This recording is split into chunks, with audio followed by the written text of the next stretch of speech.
এই অসমবাসী ৰাইজ গীতা এফাকি পঢ়িব ওলাইছোঁ আপোনালোকৰ কাৰণে। এই চাওক গীতা পাঠ।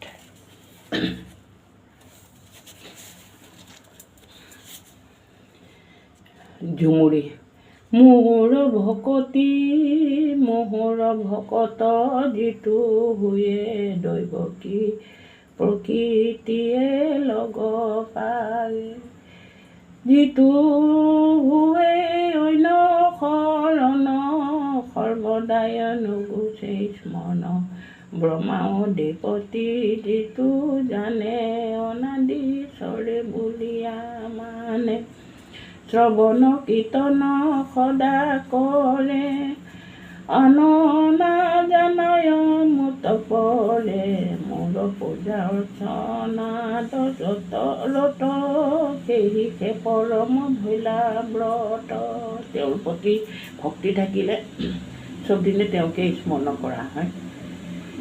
এৰা মোৰ চৰণক মনে ধৰি দণ্ডৱতে নৰে পৰি আন সবে কৰিলা ত্যাগ, সেহিকে পৰম মহাভাৱ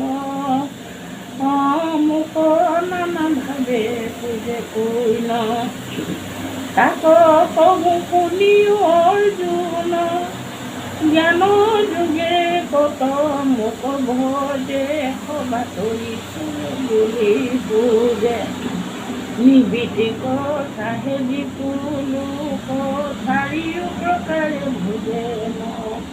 তেওঁ চাৰি প্ৰকাৰে ভক্তি কৰে।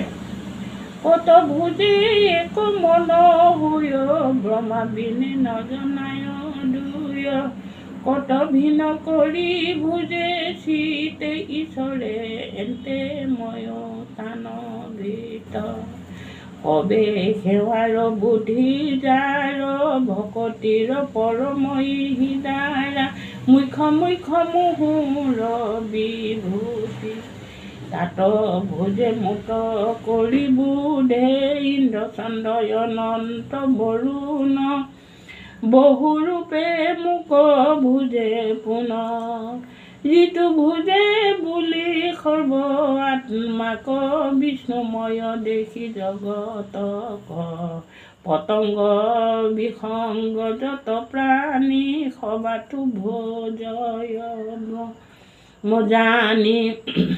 কীট পতংগ সকলোকে হিংসা কৰিব নালাগে, সকলোকে সমানে চাব লাগে।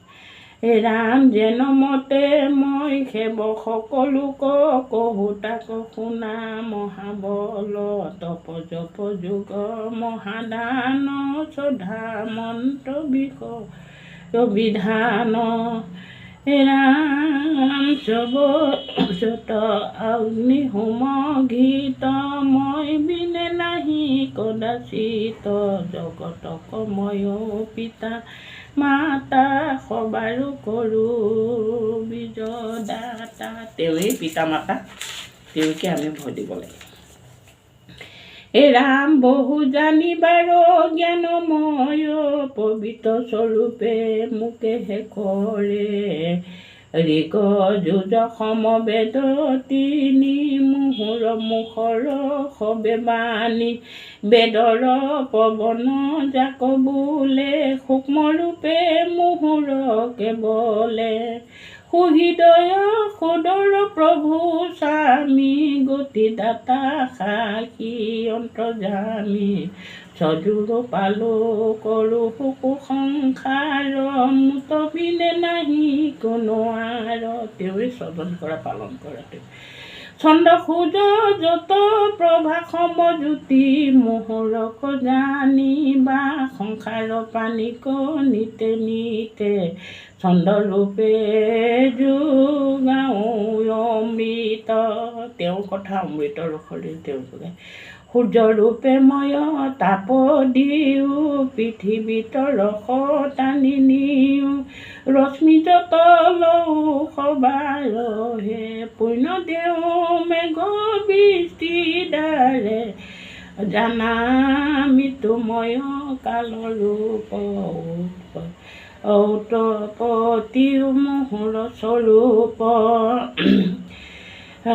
চন্দ্ৰ তাপত সূৰ্য তাপত যেনেকুৱা পানী পৃথিৱীলৈ যায় আৰু বৰষুণ ৰূপে পৃথিৱীত আহে তেওঁ তাকেই কৈ আছে যত কাৰ্যয় জগত কাৰণ প্ৰকৃতি হেন মত সংসাৰত নাহি মুত বিনে সাধু সংগে ভোজে সি কাৰণে গোবিন্দ মিছৰ কৃষ্ণৰ কিংকৰে ৰাম কৃষ্ণ ধনী কৰাৰণে ৰাম কৃষ্ণ কৰিব কৃষ্ণ।